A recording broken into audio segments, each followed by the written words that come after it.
There is competition on YouTube. If you don't do it, you're not going to stand out. YouTube is your primary hub, just a hair under 1 million subs. So I was into tarot. My mom was like, oh, why don't you read cards on YouTube? And I started that day. Hello, Aries. My name is Chris. And how did it go? The first 4 years, I was like stuck at 40,000 subs. If I'm a new creator, how do I go about this? Titles is one of the best things you can focus on, really. They clicked on the title. That's what the video is about. I try to get people to stay as long as possible. That's probably the most important metric. A faceless YouTube channel. Yeah. What's your take on that?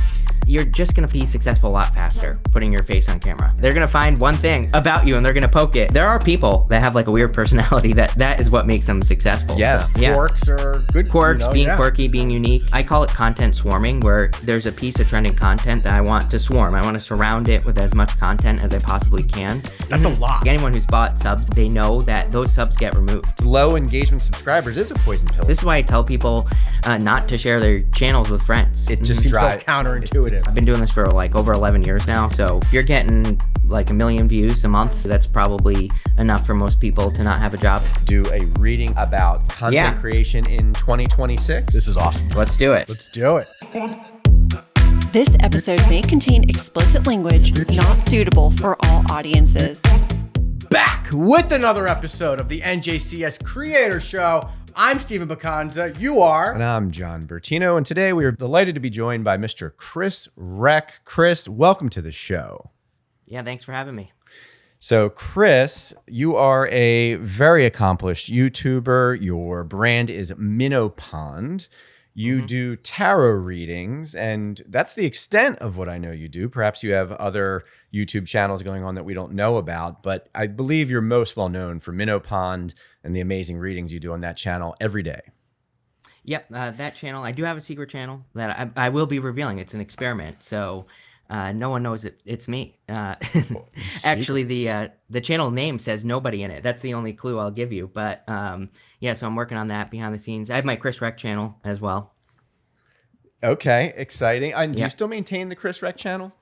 I haven't posted into it in a while, but I'm going to be doing it this year. This is the year. This is the year. Okay, Yeah, great. yeah. And now that you mention it, I did come across that one. And I believe the Chris Reck channel, you were primarily posting like marketing and business related content. Is that correct? Yeah, stuff. Yeah, and about YouTube.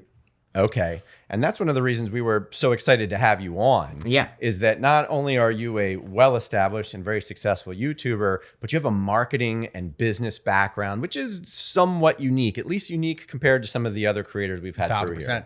Let's start with some background, Chris. So Yeah. again, Minnow Pond, I believe YouTube is your primary hub, just a hair under 1 million subs. Wow. Congratulations on that. What brought you to that point? How did you get to this point in the first place? And how did you get into tarot? Yeah, I mean, I've always been in weird stuff. So, that's to the tarot side.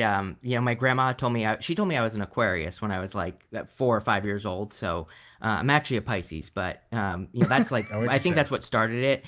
And when I was a kid, I was obsessed with, there was a show, a TV show by that science fiction writer. Now I can't remember his name, but he had this show about like weird mysteries and things like that. Arthur C. Clarke. He had, and I was obsessed with like that stuff when I was a kid. I was a weird kid for sure. I didn't watch cartoons or any of that. So I was into tarot. But basically what happened is when I was younger, I had a business and it was a marketing business, and I always say it failed, but I just let it die basically and stopped doing it. How young, I was doing. How young? I started that when I was like 18, 19, somewhere around there. Oh, wow. Yeah. Not even out of college. Not even. Yep. And so I got out of that, and I was doing nothing for like 4.5 years. Oh. And literally just sitting in my room, I was like trying to force things to work. And long story short, my mom was like, "Oh, why don't you read cards on YouTube?" And I started that day. Okay. Just like that. Yeah. Yeah, now just you like said that. long story Yeah. short, but we love the long story. So Yeah. I'm curious. So you had the marketing business for how many years?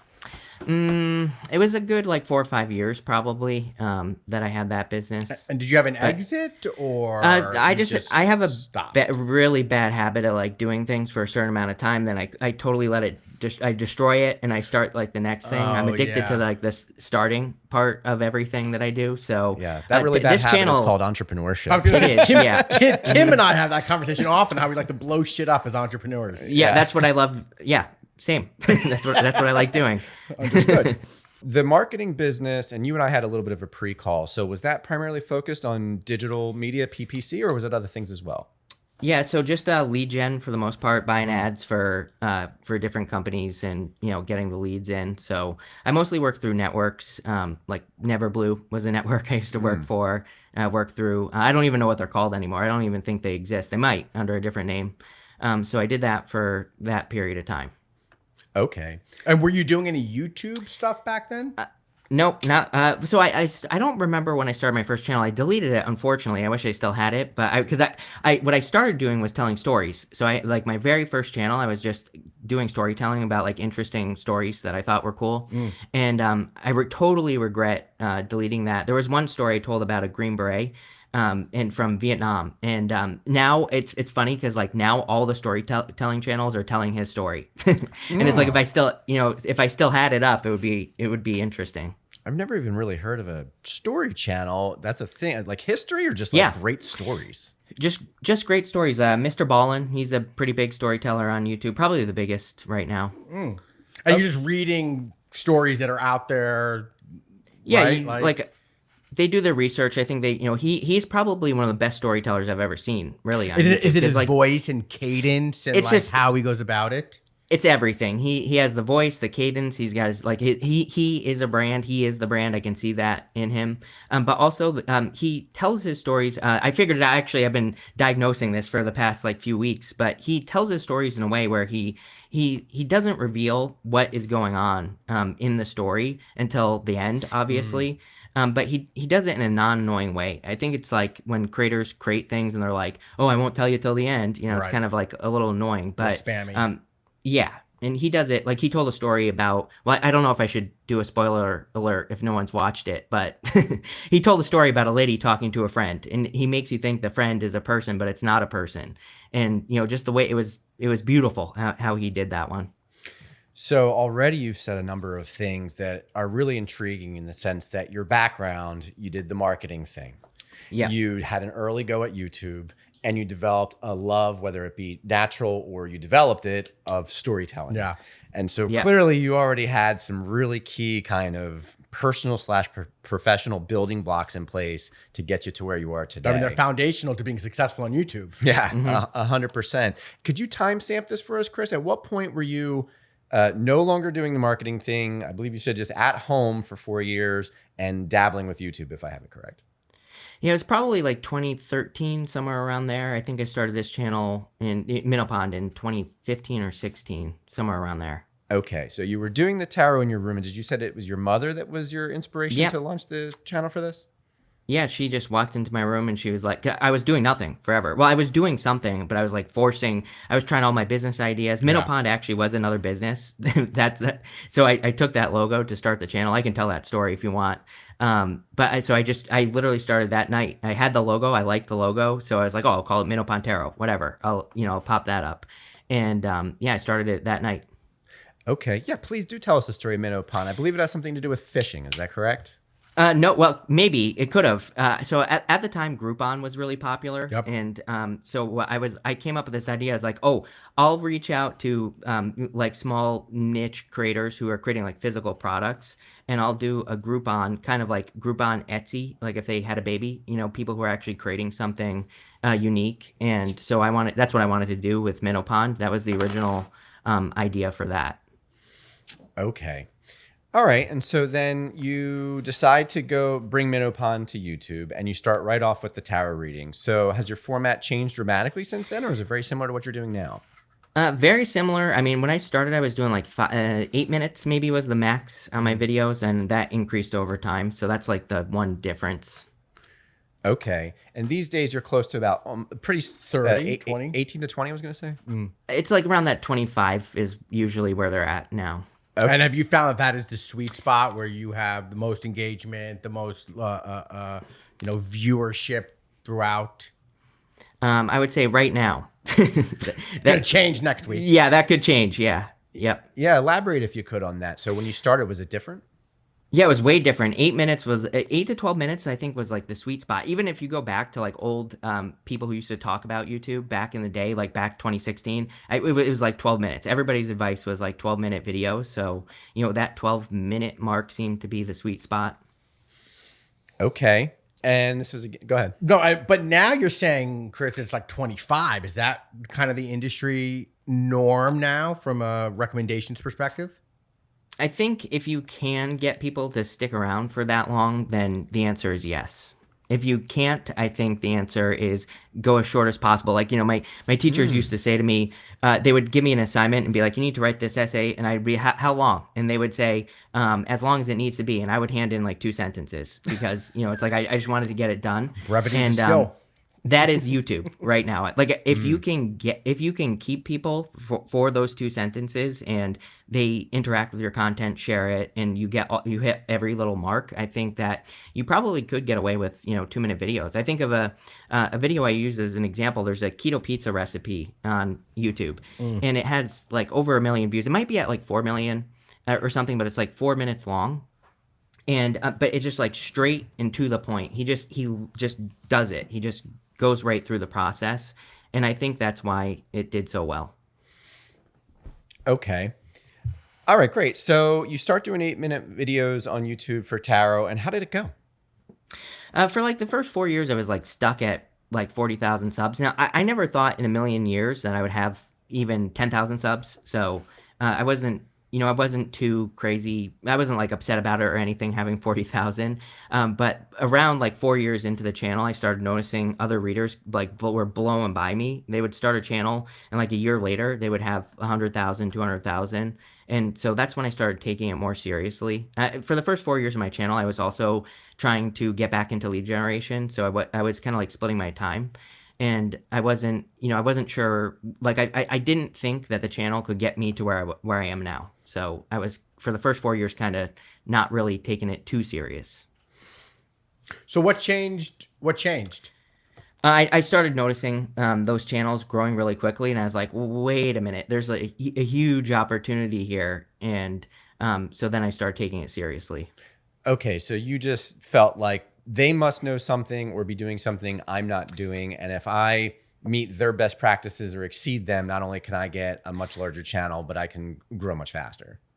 Yeah, and also I wasn't doing titles. If you go to my old videos, like I really didn't have a title. I would just put the sign, the date. I wasn't trying. And I was like, wait, I'm a copywriter. Like, that's what I've been learning for many years. I should be doing titles. And, so that was like, I think titles was the first thing that I started really, really, working on.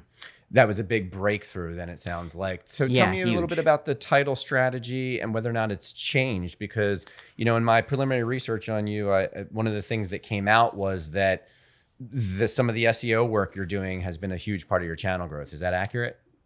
Yeah, I don't really pay too much attention to SEO, but more just the title in general. So, making sure that it's engaging, making sure that it has to do with the reading is a big one. I see that a lot where people use titles that have nothing to do with whatever's in the video. So, I think people are, even new people I see are afraid to use clickbait titles. And I always tell those people, it's only clickbait if it has nothing to do with the video. So, I think people are kind of maybe afraid of being a little bit too aggressive, but at the same time, there is competition on YouTube. If you don't do it, you're not going to stand out. And so once you started adding titles, Yep. couple years in, you started adding titles, then do you start to see some real growth happening with the page? Yeah, real growth. The titles was the biggest change. The other thing I try to do is like my titles usually have to do with like the first few minutes. So usually whatever I say in the first few minutes is what the title is. I want people to know they're in the right place. Like they clicked on it, they clicked on the title. That's what the video is about. So that's interesting because there's a responsibility that you have, Chris, because you're giving a reading, and like there's a lot of responsibility there to make sure that you're not sending people off the rails or you're completely baiting them to where like you lose trust instantly. Like I'm sure you sensed that in the beginning that like you're not just a regular YouTube channel, but you really are adding value to people. Yeah, I try to, and I think one of my theories is like I could probably do even better if I use more negative titles, but negativity does better on social media, but I don't. So it would be it's like an experiment that I think about a lot, like that I would like to run, but at the same time, I think about the responsibility, so I don't. Have you tested like that, like on YouTube, doing your normal strategy, then maybe on Instagram or TikTok or a different channel going negative and trying like a different kind of hook? Yeah, so the secret channel has all negative hooks. Ah, Yeah. And by negative, I gather you mean kind of like spreading fear or evoking fear that something could be going wrong or working against you, right? Yeah, exactly. So I'm not. That's not. It's not a tarot channel. It's not life advice or anything like that. So I feel better about it. Yep. Obviously. Yep. And just go in the more negative direction. Interesting. It is interesting because you see it on social so much. Yeah. Like, you're losing money if you're not doing these 5 things, right? Like you're just invoking this sense of curiosity. Like, I don't want to lose money. I don't want to be that person. So I'm going to click into it. Like, it really is fascinating.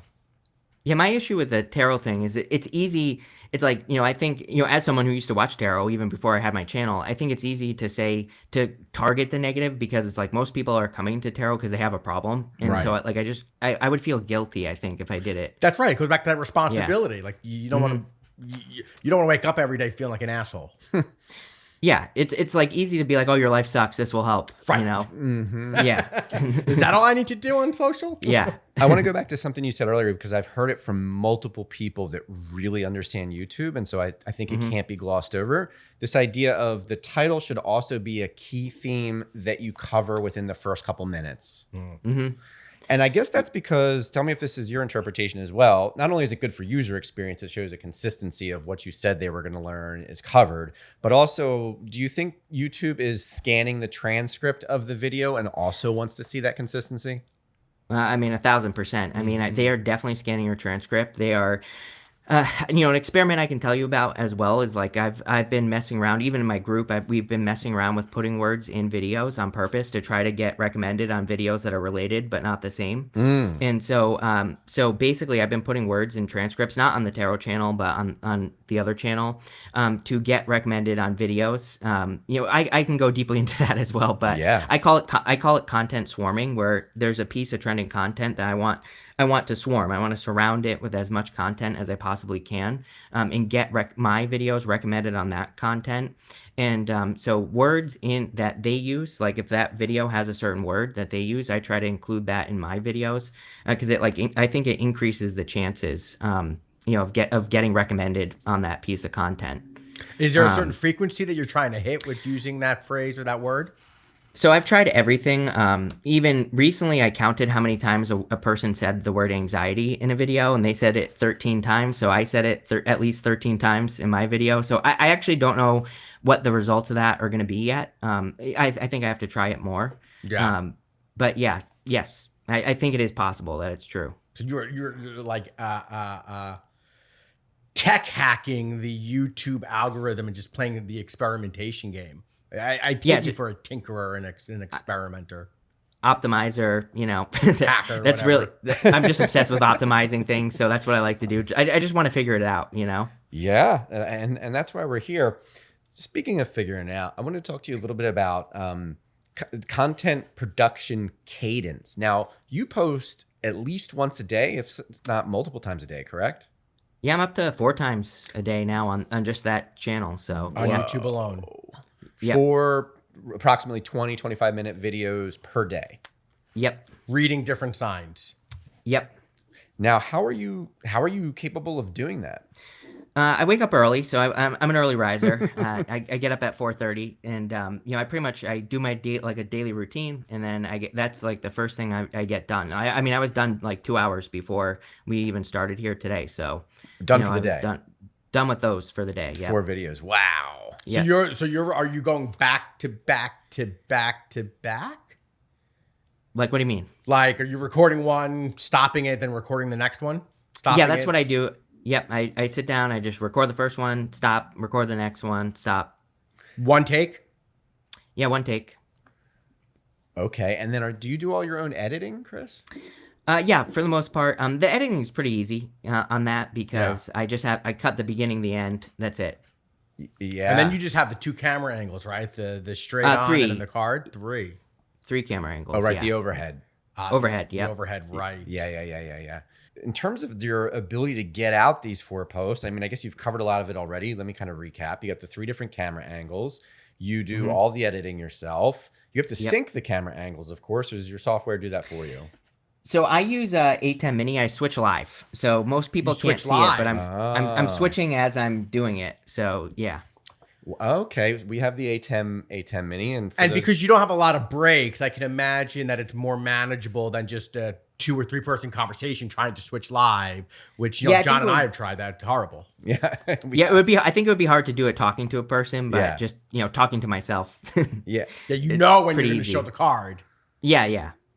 For those that don't know, the A10 Mini allows you to switch the cameras, and then that bakes those switches right into the final file. If you don't do it that way, you're going to have to line up 3 different camera files and then manually do the camera switching in post. So now that we're on this, I want to ask about cameras. What kind of cameras are you running?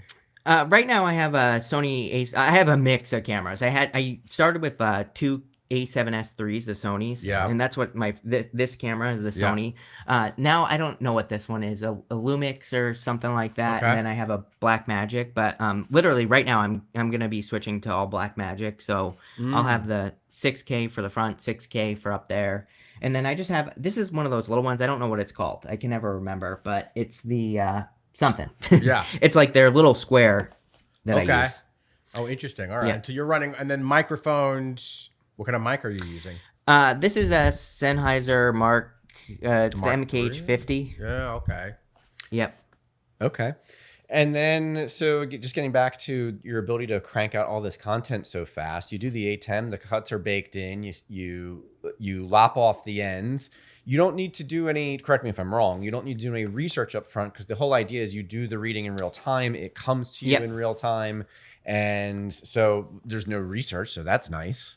Yep. Yeah, I have no clue what I'm going to say. So it's better that way. I mean, it's better. That's how you could bang out 4 in a couple hours than having to do research and figure everything out. Yeah, and it's a minor detail, but do you have a team that helps you with the actual posting at all?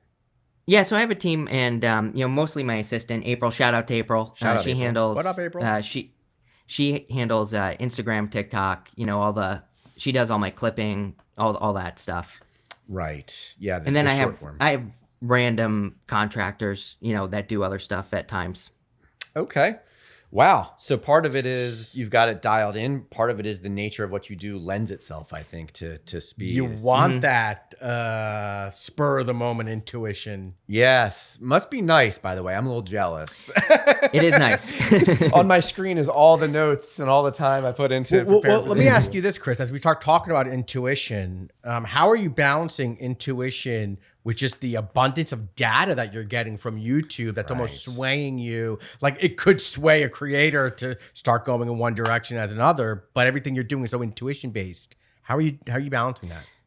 Yeah, and I've always been kind of like a person like this where it's like I have that intuitive side, but I'm also like super logical and have, I like a lot of people have, when they found out what I do, are very surprised because, I do have like a very logical, grounded part to myself. So I think it's the 2 parts of myself, really. You're definitely activating the right brain, left brain. Yeah, speaking of activating that intuition side, we kind of glossed over this. And for your super fans, and I know you have a lot of super fans, my mother is one of them. For those that maybe don't know, where does your intuition come from? Is there a story behind how you got so gifted at doing these readings? Because let me just say, they are incredible. Ever since I was introduced to your content, I can't stop watching it. And by the way, the algorithm keeps giving it to me aggressively, and I'm absolutely loving it. How did you get so good at this? I have no clue. I just, I think because I don't think like when I'm doing it. So I just say whatever comes out. And sometimes I say ridiculous stuff, but I don't know. It seems to work. My mother had suggested that something happened when you were a kid that might have opened up these pathways. I fell on my head when I was 10, so I fell off of a bunk bed, and I don't remember, basically any of it. I woke up. It was the middle of the night. We had put these bunk beds up. I was sleeping, obviously, and it was like the night before my dad was gonna put up the railing on the top bunk, and I must have rolled out in the middle of the night, and so yeah, I had like a brain injury from that, and yeah. So some people do say that could be what it was. Wow. Like Yeah. brain injury, like hospitalized? Yeah. Oh yeah, I was in the hospital. Oof. Yep. And this is why I don't want Everything. bunk beds for my son. Yeah. That no, happened to no me. joke. Did it really? Yeah, Really? maybe that explains some of my flaws. Definitely. Yeah. explain. Actually, I'm thinking your brother pushed you off the bed. Yeah, I need to Yeah. figure out how to monetize them like Chris did. But Just stop thinking. You overthink, right? You just got to go brain to mouth, right? I'm blaming it on the bunk bed from this day forward. Yeah, that really did happen to me. No rail. I think early on, Yeah. for whatever reason, they either It's the 80s. they didn't care as much, right? Or Cigarette in hand, fell off the rail. yeah, the family's campground trailer. I'll never forget. I was just sleeping. Next thing you know, I'm falling to the ground, and I probably whacked my head on the dresser or something. Wow. Oh, so we have this in common, sir. Yeah. Crazy. Yeah. So even then, like at what point, like I'm newer to the tarot. So here's my Yeah. story. John said, "Oh, we're gonna interview Chris. We're gonna interview Chris," and he introduces me to your channel. And I'm an Aquarius. I start watching your shit, and I've had a fucked up year last year, and like I needed what you were telling me. Hell I yeah. still do, and so I just find it fascinating. But like, for those that are watching this that have no idea what the hell a tarot reading is there a Cliff Notes version on how tarot cards actually work? I don't even know. Yeah, I think there's a lot of misconceptions. I could talk about it all day long, but I think that people think that it's like I think nowadays people look at it as too predictive. I look at it more like a map for where, like, what you want, where you're going. It's kind of like energy that you can work with or not. That sounds about right. Just from what I've watched of your content, it's almost like a map is a great way to put it. A general guide for things you might want to pay closer attention to because they're working in your favor energetically. Does that sound about right? Yeah, exactly. Yeah. So speaking about working favorably,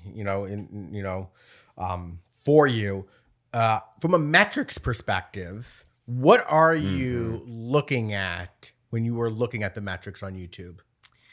I would say the most important thing is probably view duration. So how long people are, I try to get people to stay as long as possible. That's probably the most important metric on YouTube right now. How do you get them to stay as long as possible? You have to be engaging, right? You have to have good stories, good things to talk about. Stories. And I think the trick is we were talking about titles. Again, I think of everything as A to B. So I get them in and it's like one topic and I follow that thread all the way through. The biggest mistake I see is people going around too much. They'll go A, B, F to like Z, down to D, back to B, over to C. And it just creates this, mess. So, staying focused.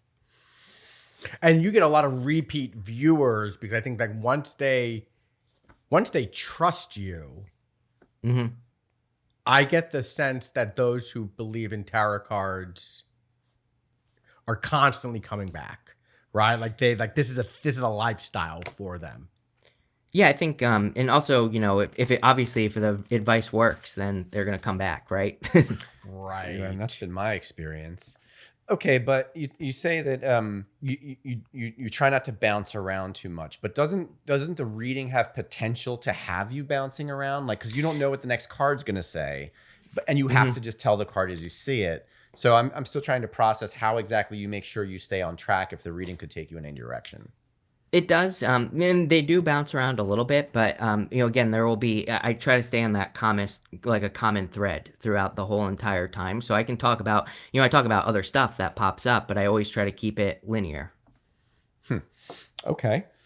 I'm curious if going back, and now I'm bouncing around. But we're all bouncing Yeah, we bounce a little bit. So thanks for the tip. We might have to rein that in a little bit. Yeah, but we're in the same. Yeah, it's like the same pond. topic. Yeah. Same topic. Okay. So going back to where you found yourself a few years into this, you started paying more attention to titles. Channel growth started, I gather, expanding quite significantly. Did you Did you or have you done any marketing of the channel, whether it's paid amplification, boosting, or any other type of method to drive people to the channel other than just good content and solid SEO principles?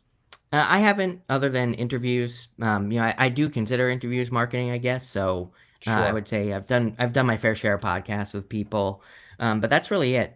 Shorts, I would consider marketing. Instagram, TikTok, I would consider marketing, but that's really all I've ever done. So that's it. Any paid amplification on those shorts? Do you ever boost posts? I've tried boost and post before, but it doesn't really work very well. So if you look at the analytics, you can eliminate certain countries, but it will, obviously it's an algorithm and it will like pick a place, to send all the traffic, and it's like never high quality traffic. So I've never really had much luck with it. I've worked with people who have done it, and we've like tried eliminating, like India, for example, or countries that just have, for whatever reason, I don't know if it's bot traffic or what, but it'll get a lot of views, but it doesn't equal like good subscribers. Yes. And are you speaking more specifically to YouTube, or would you say all social platforms? Yeah, I would be careful on all social platforms. They optimize, for the click, and so wherever you're doing it, I would be careful for sure. I can say, and this is a very compelling point to me that we're talking about here. I can say that on Instagram, I feel like the quality of the people they're driving to us to subscribe, because we are boosting, we are amplifying some content. We do things very regional on Instagram, and it seems to be doing a decent job of getting us real people that really live in the area. Whether or not they engage is kind of a different story, and obviously that's what you want. But conversely, with YouTube, I very much had the exact experience you just highlight, which is the traffic seems to be coming from all over the world. It seems to care less about engaging with my channel. And frankly, I find that maddening. Why would YouTube allow for that? Why would YouTube want to send a bunch of terrible, low quality people to my channel to subscribe? You would think that they would have better range or controls, or they would give a shit about that, but it doesn't seem that they do. I think it's like, I wonder if you had like, let's say you had $1 million to throw at it. Yeah. I would be interested to see like what would happen, if you just basically spent a huge budget, and if it would eventually optimize correctly. Course But, correct itself. Yeah. I wonder if also YouTube is trying to, just knowing that most creators are looking for vanity metrics. Yeah. That they Right, just serve right. them the vanity metric and then they're happy. We got 1 million views on this page. That sounds right, but I would think higher of YouTube than that is like they're selling you a poison pill, because low engagement subscribers is a poison pill, is it not? Yeah, absolutely. It's gonna, I believe in bucket theory on YouTube, so it's gonna put you in that bucket, and that's where you're gonna get all your, it's gonna start recommending to that bucket of people, and depending on what bucket they're in, and yeah, I think it's the kiss of death for sure. Which is crazy because they'll sell it to you. Yep. Let me actually unpack that, because I'm not sure I 100%, I think I follow you, but there's only certainly people that don't. Bucket theory. So this idea that the behavior of the people that subscribe to you, they're going to show your channel to more people with similar user behavior, correct? Correct. And if those users are all over the world with totally random interests, they're completely disparate, plus their user behavior is we subscribe to crap, then they're going to show your channel to more people with just random interests that subscribe to crap. Is that correct? Yeah, and you're kind of resetting your algorithm in some ways when you're doing it, because it's going to serve to all those people. Then it's going to serve to a bunch of those people. Like over time, it's taking you away from your actual people. I mean, this is why I tell people not to share their channels with friends, because it's like those people might not be your bucket. So interesting. You don't know. So don't share your YouTube channel with friends. Is that what you're saying? Yeah.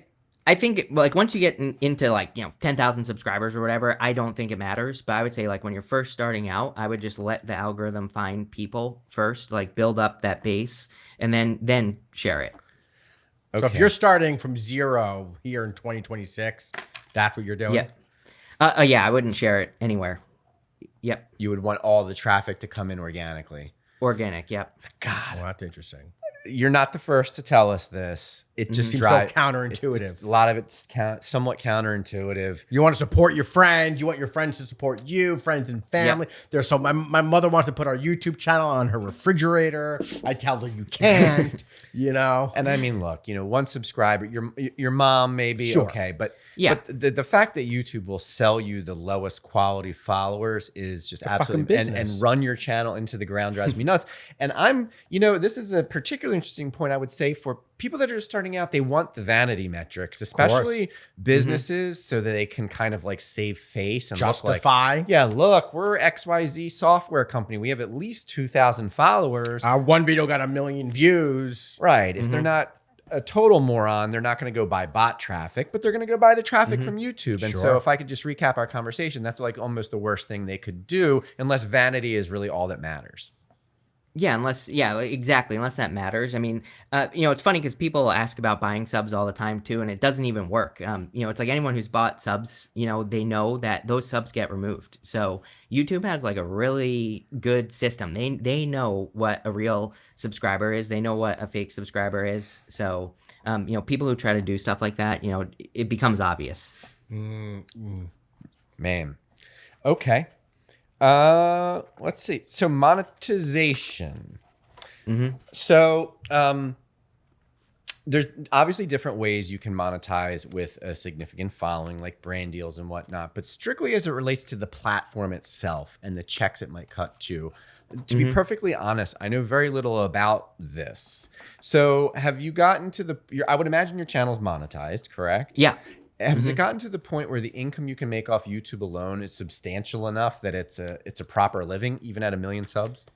Oh yeah, I think most people at like 100,000 probably. If you're getting like 1 million views a month, that's probably enough for most people to not have a job.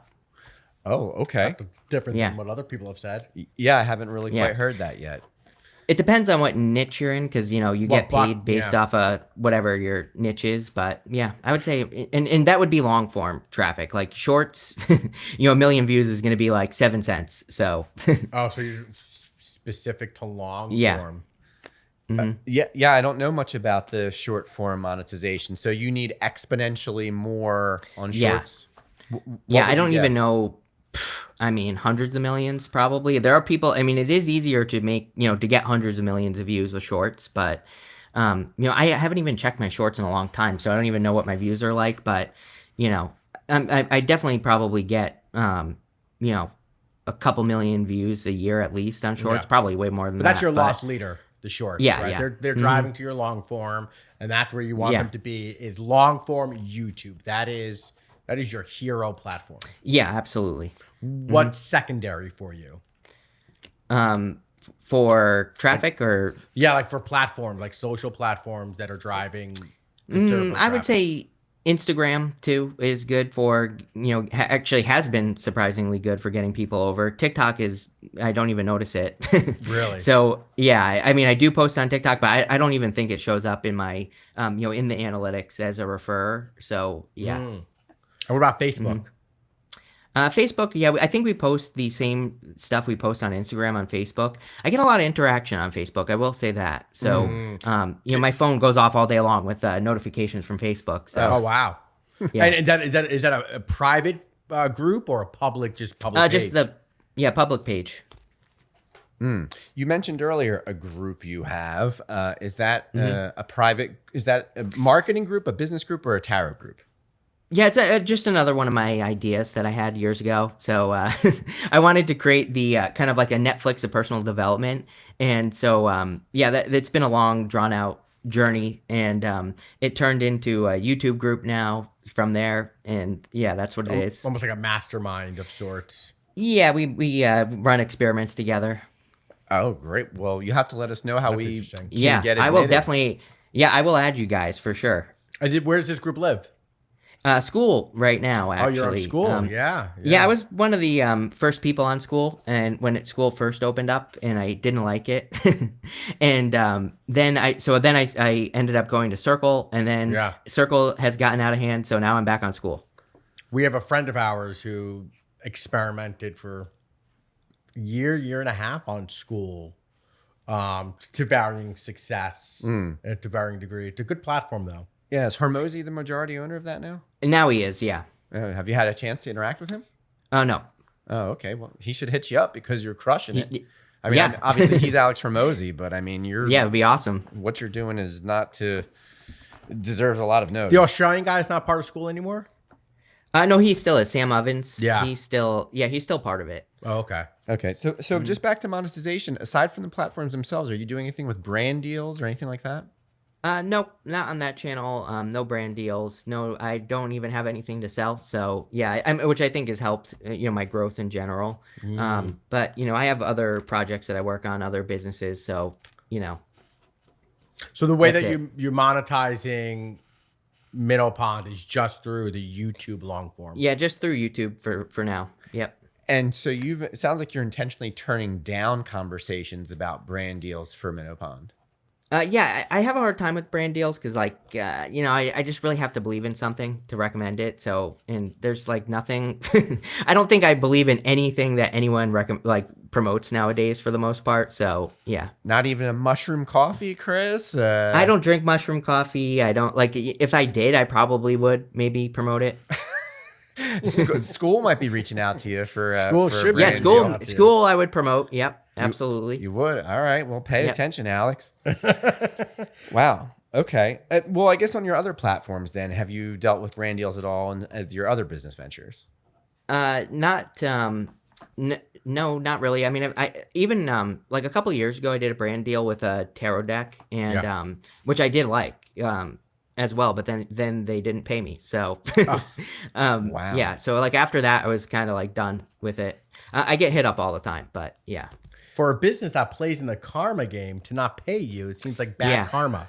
It definitely is There's bad my karma. one good Yeah. comment of the day. I would say that this is the opposite of what we've heard from a lot of folks, 1,000%. where they're doing everything they can to muster up brand deals while they wait for the platform traffic to be enough to cut them checks they can live off. He's got the platform traffic, Yeah. but he's really limiting on brand deals. I think it's smart. Your audience has such high trust for you. The minute you Yeah. throw some bullshit product in front of them, you're gonna fucking lose probably half your traffic. Yeah, and I'm just not willing to ruin my reputation. So That's right. But I think it's actually even deeper than that in the sense that you use the word bullshit product. It sounds like you'd be hesitant to even promote a product that you like, you just don't absolutely love. Or it has no value for the audience. Because Yeah, I would like I happily said, if- promote a mushroom coffee. Sure, but it's different. Yeah. Even if Is it? school, well, yeah. I mean, we have a marketing channel. If We we have had a a million marketing channel. subs and a mushroom coffee came, I'd be like, sure, Yeah, but that's different. as long as I drink it. Chris has 1 million subs and they're looking to Chris for readings on their personal life. If he all of a sudden said, you got to get on school and monetize every part of your business, that may not work for that audience. What's that audience's sentiment towards that product? I think is what we need to look at. You'd expect views, you would expect engagement to drop regardless as soon as that ad happens, right, Chris? Oh yeah, I think, and I would try to work it in. I mean, I've seen a couple YouTubers. I can't think of any off the top of my head that do a really good job of not interrupting the flow. They make it part of the video. If you're gonna I think most people do it lazy. They record it, they just chop it in, into the middle of the video or whatever. Right. But I think the people who work it into the video much better. Yeah, there's a channel, What Lurks Beneath or Below, I can't remember. He's a storytelling channel as well. He kind of he weaves it into the story, and he still has to say it's sponsored or whatever. But I think that's a good way to do it. So this segment is sponsored by NJ Content Studio, where we're currently filming this. 3 studios, 15 minutes from Philadelphia. That's right. NJContentStudio.com. Which will definitely get us some trolls, and that's the next thing I want to ask you about, Chris. Oh, yeah. So in your line of work, you must get people that want to give you a hard time. Yeah. So how are you dealing with that? I just don't. I just ignore it. I know it's hard for people. I mean, it's the number one question I get, especially from new YouTubers, is should I put my face on camera? Are people going to say this about me? Or are they going to? I'm like, yep, they're definitely they're gonna find one thing about you, and they're gonna poke it, right? And but it's all engagement, so I leave it. Do you go into the comments in general to look for positive feedback, or do you ignore them at all? Yeah. Altogether? Yeah, I check comments all the time and like them. And plus, lately, YouTube has been sending a ton of comments to spam for no reason. So I have to go in and approve all the interesting. comments they send to spam. And so I do check them, but yeah, I don't know. After like, I've been doing this for like over 11 years now. So it goes away. You just don't even worry about it. So you do dive into the comments, you brave the storm, you look for comments you can engage with, correct? Yeah. And then all of the negative comments that might come through, you just have a good habit of knowing how to just look past them and ignore them. Yeah, I tell people to just hit the thumbs down because it'll bump it down to the bottom. So if you're worried about it, but even like I'm at the point where I'm just like, whatever. Like some of them are funny, so I'm like, yep. People are like, you're bald. I'm like, yes, I shaved my head on purpose. So sure. No, that's not bald. Yeah. I'll show you. I was gonna say. Plus, if it gets engagement, Steven, take your hat off. So we can get I'll some do shit anything posts. I can. Look at this fucking thing. There you go. Come on. Give Steven shit in the comments. We'll do our best to. You got a shit post on I'll it. hit thumbs up. One of the things you said though, like, should I put my face on YouTube? I don't know if you've all seen this, but I'm on Twitter and I'm on Substack a lot, and there's an overwhelming amount of content on people saying ways to create a faceless YouTube channel. Yeah. What's your take on that? I tell people because I care. I tell people ask me that question all the time about not putting their face, and I always say that's what I always say to them. I say because I care about you, I'm going to tell you put your face on your camera. Because it's like, yeah, sure, there are plenty of faceless channels that are successful, but it's just you're just going to be successful a lot faster putting your face on camera, I think. Fuck up, Buttercup. So do you buy into the prevailing sentiment or thesis that your personality is your biggest unique differentiator? Yeah, I think so. It's like you can look at any niche on YouTube, and you'll find the whole spectrum on like what people get as views, and there's like the big chunk at the bottom, and then there's like that top 1% with like as with everything, and you can see that it's the personality that makes the difference. I think there are ways to even if you don't have a personality, there are people that have like a weird personality that is what makes them successful. Yes. So, Yeah. I think that's common, really. Yeah, common. Yeah. Quirks are good. Quirks, being quirky, being unique. Saying things weird, looking weird. Yep. Yeah, I mean, we've been interviewing creators for a solid year now, not to mention some stuff before then. And one of the big things that always comes up is this idea of like, again, your personality is your own unique differentiator. But I think for those on the outside that aren't quite doing it, that sounds like some hokey BS rah-rah advice. And no. It really is the thing. You can get marketing content anywhere. Hopefully you like to get it from John and Steven. Right. You can get a tarot reading anywhere. Hopefully it's Chris Reck and his delivery and his approach and his personality that you really fall in love with. So, I mean, it really is the thing. And so that's your reason. And that attracts your tribe, your 1,000 true fans. And to Chris's point in the beginning, you don't need millions upon millions upon millions of followers. You need that right amount in the bucket that's going to continuously come back to your content and eventually buy whatever it is that you put out there. Yeah. And so this reminds me of another question I had for you about imposter syndrome. I must imagine, and you probably have grappled with this from two different angles, the idea of being a tarot reader and then also as a YouTuber. So was that a thing in the beginning, or did you just plow right through? I just do stuff. So I that's like my superpower, I think, is like I don't really think about the things that I'm doing. It's definitely led to a lot of failure, but I think it's led to a lot of success too. So I don't let that stuff get in the way. But yeah, there have definitely been moments where I feel like an imposter or whatever, but I just push through it. Even still to this day, you run into some of that, or have you gotten through it? But like even like new projects I want to work on, I have ideas for stuff that I want to do, and it kind of gets in the way, especially. I mean, I think the other problem is that I never really realized is like when you get to 1 million subscribers, like starting something from scratch, you're like, oh my God, I have to like do this all over again. Sure. Yeah. So it's like that. It's more that feeling, Because you definitely don't want to invite your friends and family, like you mentioned earlier. Right, exactly. Right? So you really are starting from scratch. Chris, is there anything you've done specifically that's been instrumental in the growth of your YouTube channel that we haven't talked about yet? I think that, titles was a big one. I think taking it more seriously, research is the big one as well. I started taking, researching the title seriously. Even now, I don't use AI for my titles. I don't use AI for anything because I think it will be one of those, kind of competitive advantages is not using it. in the future. I think there are ways you can mix it in. You know, you could use it for inspiration. Like I tell people all the time, sometimes I'll take a transcript and I'll say, hey, pull out the most interesting parts of this transcript, right? And so that cuts out the time of me having to listen back to the reading and find the interesting parts.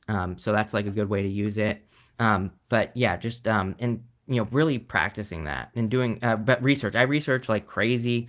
I take a note every single day, one note at least minimum. I'll go out, research new topics, new video ideas, and try to see how I can mix it in. So research about how to be better at YouTube and diversify content, or research about tarot? Both. So what I was doing for a long time is every day I would go watch a video about YouTube, someone, you know, talking about something to do, like a tactic, technique, whatever. I would take a note on it, then I would record my experience, you know, on whatever happened with the experiment. And, but also I do heavy research on titles. You know, again, I think titles is probably one of the best things you can focus on, really, in my experience, not even thumbnails. But that could just be tarot. Where thumbnails, I don't know. I've done a lot of testing. I mean, I've tested thousands upon thousands of thumbnails. Yes. You know, I test so like I can test 3 per video, and you know, I've been doing that for years. And so, I still think it's titles. But so I go out, I look for new titles, I look for hooks, things like that. I wanted to ask you about hooks. Yeah. So your format, for those that haven't seen it before, strikes me as a bit unique in that when I click on a cancer video, because I'm a cancer, you just go right in. You're like, hey, cancer, today is XYZ reading, and here we go. And so I think there's something super charming about that, and the fact that I don't need to wait for the content. We get right in about 10 seconds in the video. So I suppose that's the hook. But is there anything else you're doing to help hook? So what I think it is that, you know, it's like I've trained my brain, you know, to be able to speak that way, to speak in hooks, right? So that's why I like to study it more and, you know, engaging, talking. Putting you on the spot with that. Can you elaborate a little bit on what are some things, the practices you've picked up that make you more engaging as you speak? You know, I think speed, number one, just getting to the point is the big one for that, and also, you know, just the storytelling. That's another thing that I would take notes on and still do to this day is like good storytelling things. Like I told you that story about the lady that wasn't really talking to a person. It's like that I made a note on that because I was like, damn, that is a really good angle. I'm loving this. Really interesting that you going back to just the thumbnail thing. I actually can't get over the fact that you think that the thumbnails matter less, and I'm wondering if it's because of the type of content.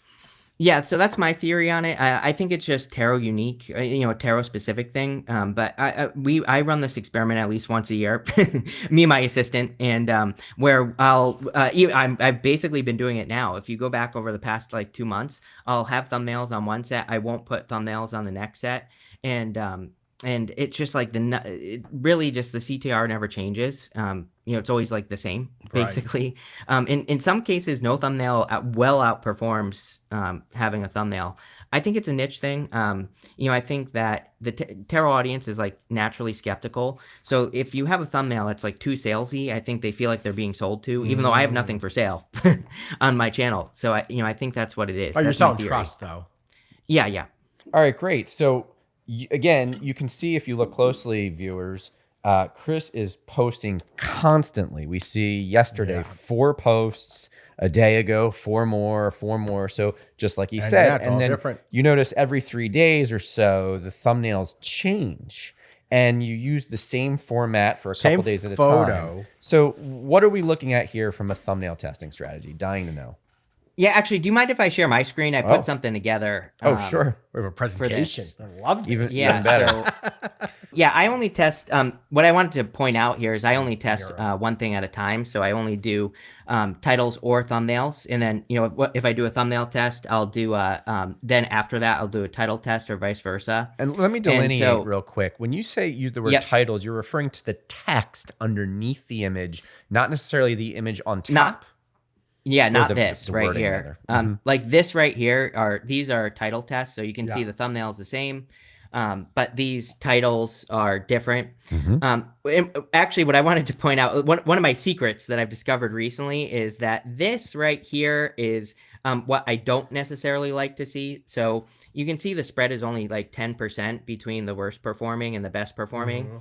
And so the problem with YouTube is that they're tracking watch time. They're not tracking CTR. So they're not tracking click-through rate on the thumbnails.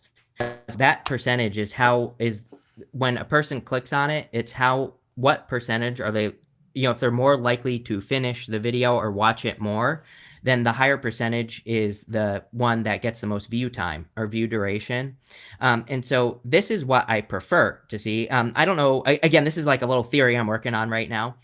You can see anytime I have a video where I get a 40% or above, usually on a title, these will outperform like anything that I've done for the week.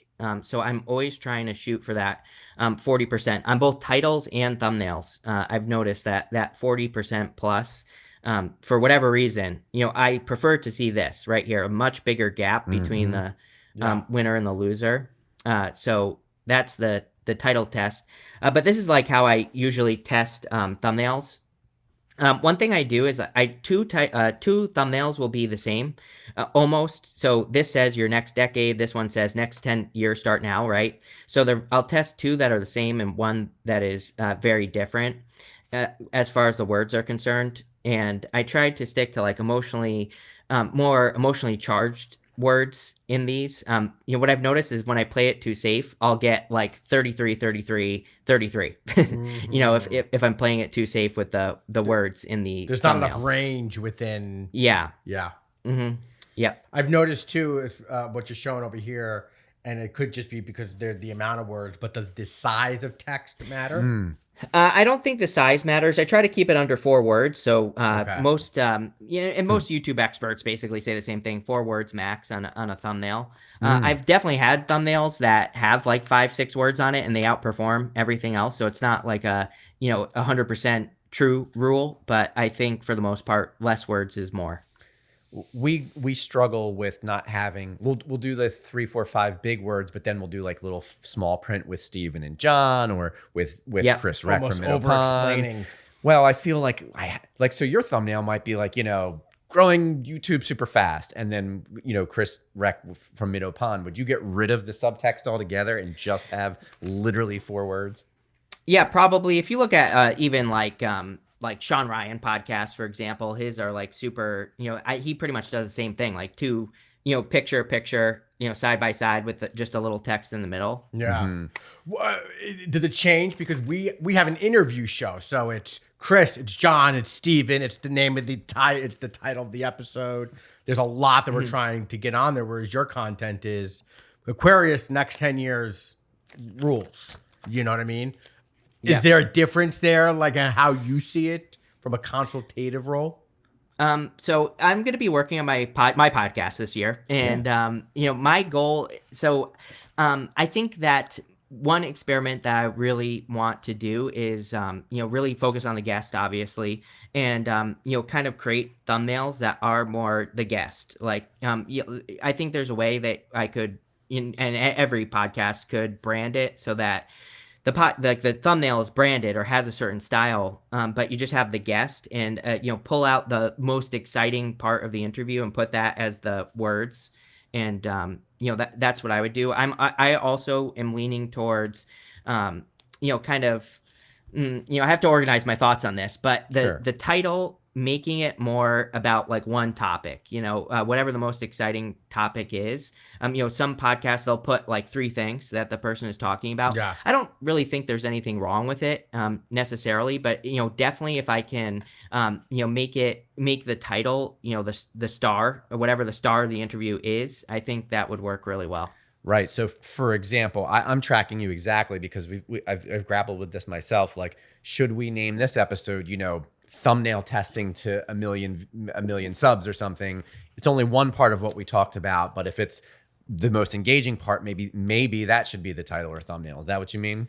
Yeah. Mm-hmm. At the expense of the rest of the interview, though, is the trade-off. Right. Creator interview with Chris Reck, right, kind of deal. So, well, we'll have to. Yeah, but I mean, if you look at most podcasts, if you look at the, it gives you the graph on the bottom and it tells you where the most viewed parts are. It's the funny thing I've noticed about podcasts is it's always like there will be little chunks of the interview that are most viewed, but then there will be one chunk like in the middle or, after 20 minutes that is like huge on a podcast. So it's like people are clearly, going to a section, picking out their favorite section and they're going back and watching it again. That's when you get those huge chunks like that. Yes, they're rewinding or want to see that again. Mm-hmm. What did she say? Let me hear that again. How often do you and your team do analytical deep dives and look for data anomalies?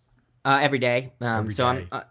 Basically every day I'm looking at analytics. I'm spying on podcasts. Podcast. That's like my secret sauce right now. Tell us your spying techniques. Yeah, so that's my secret right now. And I don't really share this anywhere, but I'll share it with you. So my secret for hooks is going to podcasts, going to the big chunk. And so I'll research the biggest podcasts like Chris Williamson, Sean Ryan, just whatever's popular. Yeah. And so usually if I go before one of those chunks, either the person that's being interviewed will say something that I could turn into a hook, or the interviewer will ask a question that could be made a hook. So everybody's using the same hooks for everything nowadays. But that is how I have found some of my best hooks. I have like a video on Instagram that has almost 1 million views, and it was basically a hook that I came up with, which was, I did a video about Greg Braden, and I said, Greg Braden taught me. But that came from a podcast. Someone was interviewing a person, and they were like, so-and-so taught me this most amazing trick that I've ever learned. I'm like, oh my God, that is an amazing hook. So it got me almost 1 million views on that video. Yeah. Chris Reck taught me a lot about thumbnails today. Seriously. Yeah. We're going to clip that and make it the there hook you go. right there. Yeah. I think for our takeaway though, John, as we start to get into our cadence, is how do we create, now that we have, Kristen, and we are creating more, we have more of a team. How do we start experimenting more? Absolutely. And it's a lot of work. Like I'm not going to belabor it. Like the fuck ton of work to all of a sudden we establish a process and now we want to start throwing experimentation into it. Exactly. But like it has to be part of our strategic rigor as marketers to have a playground that we are experimenting, and we are just always kind of trying to play and try to crack the code, because once we do figure it out, we know that it's going to change automatically. Mm-hmm. And speaking of which, for those might not know, I know that YouTube has the functionality for testing the different thumbnails to show them to different people. To be honest, I didn't realize it had the same functionality for titles. So you can show different titles to different people based on a YouTube platform capability. Yeah, and I wouldn't do both at once. I would, like I said, I do title or thumbnail, and then I do the next one, whatever I didn't do the first time. So yeah, it's like you're confusing the data as far as I'm concerned when you do that. How do you go about the strategy around that? Because if I'm an early creator, that's a lot. Like my brain's becoming a pretzel thinking about all of this. So I put something else together. Let me know when you want to share it. Yeah, let's do it. Because I know that you were maybe going to ask me what I would do if I were a new creator. Yeah. And do you want me to do that right now? Yeah, let's do it. Like if I'm a new creator, how do I go about this? I wouldn't worry about testing titles or anything like that at the beginning at all. What I would be doing is I would be going and finding good titles that are already working and make them my own. So that's basically what I would do. The first thing I would do, pick a niche, obviously. I would learn one new thing a day. So I'm big on note taking. I take at least one note every single day. I use an app called Cortex. It's Dan Coe. It's his company. Oh, yeah. And so I was using Obsidian. I have thousands of notes in Obsidian. I haven't moved them all over to Cortex, but I do like Cortex better, I think. So I have a rule, learn one new thing a day. I think there's a huge gap. I think there will be a huge gap with AI. I think a lot of people are going to get lazy and just share the same stuff over and over and over again. We're seeing it. And yeah, already. And so I wouldn't get lazy. I tell people, make connections to past notes and collect your thoughts. I see a lot of YouTubers where it's like they have good things to share, but they're kind of all over the place. I think the note taking allows you to like organize those thoughts in your head. And I've never considered myself a note taker except for like over the past few years when I started this. I learned about building a second brain. And I don't like, there are some teachers that go really crazy with it. Again, mine are less organized, but I still make connections in my notes to organize my thoughts. And then what I would do is I would research trends that are going on right now and add a twist and turn it into a plug and play framework. So what I encourage people to do, and again, I'm actually going to be doing a challenge soon. I'm not sure when. I've been super busy this past few months, but I'm going to be doing a challenge, and I will tell you what the challenge is. I'm going to make people pick their niche, start a channel, right? I'm going to have them go out, research top channels in their niche and other niches as well, anything that's popular. And then what I want people to do is have experiences with whatever they learn. So this was a random video that popped up this morning. It's like you could easily change this into like 3 niche items or ideas that changed my life, right? You could easily take that structure right there and use it for any niche that exists. So I think new YouTubers, that's what they should be doing, is finding what works, adding a twist to whatever, to make it unique to whatever works. And then I would also be sharing your experience. So I think the big gap that will be coming up here is that, like I said, people will be doing the AI stuff. I think there's a huge opportunity for people to focus on their own experience, but make them a little bit crazy. Like I'm getting these new Blackmagic 6K cameras, and I could easily go to most people would just review a camera, for example, and they would just say, this is a review on the Blackmagic camera. But what I would do is I would go to like Death Valley on the hottest day of the year. And I would be like, I used the Blackmagic camera at Death Valley on the hottest day of the year. Did it survive? Right. Yeah. So you're taking something that already works, adding some sort of unique twist. And, that's what I think new people should do. A lot of great shit right there. The research. Are you familiar with the book Steal Like an Artist?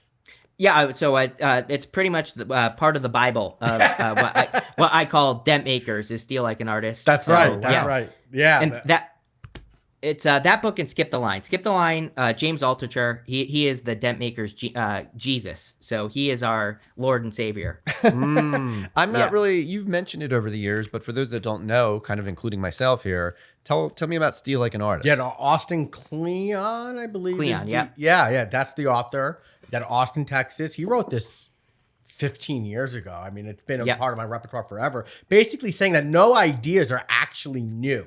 All creatives have been borrowing and taking and massaging and manipulating for eons. And so this idea that if you're creative and want to pursue a creative life, that you have to come up with something net new is fundamentally flawed. That we all have the permission to steal like an artist. And I think it's something that, you always hear those creators or who are just waiting for that perfect environment. The timing is never right. I need more money. I need more of this. I need more of that. But that's just limiting you. Just go do the thing, take from your inspiration and just make it your own. That's that idea. And then the other thing you said, Chris, which I love, is the idea of building in public. Like you're sharing it, you're building it in public, you're showing how the sausage is made. People love that shit. They love it. And again, experience is the only thing that robots can't do. So, I think that having, people will be able to find anything in years to come about anything. They want a unique experience. They want your experience, what happened to you when you used something or did something or learned something. They want to know your take on it. So that's what I want to get people to do. This reminds me of a key question I really wanted to ask you, which is deviating from your format with the intention of trying to show your followers a different side of you, trying to make things unique and interesting. But that can come at a cost though as well, right? And my feeling is that YouTube in particular might, for lack of better phrasing, punish you for deviating too much from what your subscribers are used to. Could you speak to that a little bit, please? Yeah, I'm running an experiment right now on Minnow Pond. So I'm doing the collective readings, and so I'll be running that for 90 days. I do 90-day experiments, and so. And will I stop after? Probably not, because it's doing pretty well. But even this morning, I had a person tell me they're unsubscribing because I do these readings that no one forces them to watch. So, because I do the extra ones. So it is a different format. It is different. But again, for the most part, the numbers speak for themselves. It's doing very well. So I don't really worry about it. To clarify, please, the deviation is that you're doing a collective reading is what? How is that different? Yeah, so normally I split it up by the 12 signs. Yes. And so collective is like, it could just apply to anyone. And so, some people don't like that, don't like the, that it's not for them or whatever. But, again, just an experiment, just seeing how it goes. Okay. And I think I've seen this on your channel, but the actual execution of this is pretty consistent, right? Same 3-camera setup, same Chris in the same location, still doing a reading. What about things like, hey guys, I'm Chris, meet my family, meet my dog, meet my, do you intentionally deviate from that stuff so as to not upset subscribers? No, my family's been on my channel. I've done that. I've had my family on live. How'd it go? So, really, really well. So people love the behind the scenes stuff. Like, so they just love it. So they like that. I did a short where I was wearing a tinfoil hat. Had nothing to do with tarot. That did very well. I cried on camera, and I was holding an onion under my eye. So I was basically what happened was someone said they made a mean comment. So I said I did a video of me crying. And I said, this is how I feel when people say these mean things. And I had the camera like slowly zoom out, and the onion was like under my eye as I was crying. So that stuff works really well. I gotta go back to the tin hat though, because I'm under this belief that. And you see Rogan do it, and you see other big podcasters do it, that pattern interrupt of wearing a tin hat, or I'm sitting here and I have a neck brace, like I just got into a car accident. Yeah. Like that shit draws people in, and it's kind of a visual hook in a way. What do you think? Yes. So I actually messed that one up too. It was a Viking tinfoil hat. So it was like a Viking hat that I made out of tinfoil. And so what I should have done at the beginning of that one, so it was another experiment. I already had it on my head, and I knew I recorded it. I published it. And I was like, I should have been putting it on my head as I was doing the recording. It would have been, I think it would have hit different. Probably would have done a lot better. And I want to clarify, you did this to YouTube or Instagram and TikTok or other channels? YouTube. Do you guys want to see it? Yeah. Yep. I think I can pull it up here real quick. How many views did it get? I'm not actually sure. We can look right now. I think it was pretty recent. I do post a lot of shorts, so here it is. Okay, You don't need one of these to reprogram your brain, but you do need to stop believing every belief that pops into it. Anyway, that was it. It was look at Chris in the tinfoil hat. I mean, it totally sticks out. Like you actually look like Cleopatra a little bit, with a mustache. Are you going to be doing? Did it work? Yeah, it worked really well. So it did well on YouTube. I can't remember if it did better on Instagram. It might have done a little bit better on Instagram, but I'm trying to get into a new bucket basically, and so I'm trying to branch out. That's why I'm running so many experiments right now as well.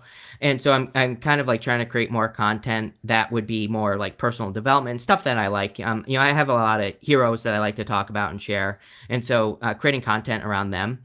And that was like the first try at it. And then, I got a little bit distracted at the end of the year here, beginning of this year. And so I kind of like took a break from it, but I'm going to be doing a bunch of that coming up. And just to confirm, you're going to put that on Minnow Pond, not a separate channel. Yeah, that is on Minnow Pond, and they're all going to be on Minnow Pond. I think a lot of creators would be afraid to do that, don't you? Afraid to deviate from what their subscribers are used to getting. I mean, it kind of goes counterintuitive to everything that we're hearing. Well, it's like, but go ahead. My rule is I have 3 pillars that I work at a time on a channel, and so one of those pillars is an experiment, and so it's like 2 are good. 2 are what you normally do. Only 1 is like a different structure, and so to me, it doesn't hurt the channel. Your growth is still happening, so like, why not start experimenting? Because Mm-hmm. you never know what's going to happen. That could you never know. That could be a whole new stream of content, everything, content approach. Yeah. Right. Do you know what your top performing post of all time is? My top performing is on YouTube. Any channel, I suppose, but YouTube Yeah. as well. So the definitely the Greg Braden piece that I did on Instagram. I mean, like I said, it's like at 1 million views right now. So probably that one. I have a bunch that are in that 500,000 view mark. But that one did exceptionally well. I mean, even just from an early performance standpoint, it's probably my best early performance piece. And I just sorted your YouTube by popular, and teaching people how to do tarot fast, it looks like, is one of your top performing videos, which is ironic because, or ironic, maybe not the right word, but Seems natural. usually The natural you're extension. telling them about what the reading is, but more than anything else, they want to know how to do it themselves. Yep. Mm-hmm. Yeah. But you start becoming the educator, right? Yep. You're almost starting to pivot from just I only do readings to more Yeah. educator, consultant. You're going to run an experiment on how to actually create a YouTube channel. I sense that that's where maybe the future is heading. Yeah, for sure. You, speaking of being an educator, you had or have, I'm unclear, you had a school where you were teaching folks YouTube. Is that correct? Yeah, it's closed right now, but yeah, for the past like couple years, I've created like 30 courses. I wanted to run an experiment. I originally it was a guinea pig launch is what I called it, and I just wanted a bunch of people to come in. I was testing the idea for the startup, basically creating the Netflix of personal development.